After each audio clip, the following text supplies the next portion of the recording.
దేవుడిని నమ్ముకోవడం ద్వారా దేవుడి అంత గొప్ప ఆశీర్వాదం ఇస్తాడు. యాజకుడు వచ్చాడు, లేవీయుడు వచ్చాడు, ప్రక్కగా వెళ్ళిపోయారు. 33వ వచనంలో, అయితే ఒక సమరయుడు ప్రయాణం అయిపోవచ్చు, అతడు పడి ఉన్న చోటికి వచ్చాడు. హల్లెలూయా. ఎవరు వచ్చాడంట? సమరయుడు వచ్చాడు. నశించిపోతున్న మనల్ని వెతికి రక్షించడానికి యేసుక్రీస్తు మంచి సమరయుడిగా, శరీరధారిగా ఈ లోకానికి వచ్చాడు. హల్లెలూయా. ఈ లోకంలో ఎవరు మనల్ని రక్షించే వాళ్ళే. సాతానుగాడు మనల్ని ఏం చేశాడంట? వాడు అన్ని దోచుకొని కొర ప్రాణముతో విడిచిపెట్టాడు. అలాంటి సందర్భంలో నిన్ను నన్ను రక్షించడానికి యేసు ప్రభువే మంచి సమరయుడిగా, శరీరధారిగా నీ కొరకు నా కొరకు ఈ లోకానికి వచ్చాడు. అదే క్రిస్మస్ పండుగ మనం జరుపుకున్నాం. హల్లెలూయా. God became flesh.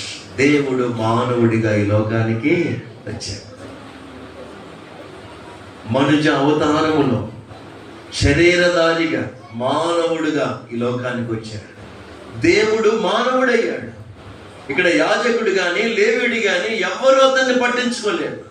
కానీ ఆ మార్గంలో ఎవరు వచ్చారంట? సమరయుడు వచ్చాడు. ఆ సమరయుడే ప్రభు అయిన యేసుక్రీస్తు.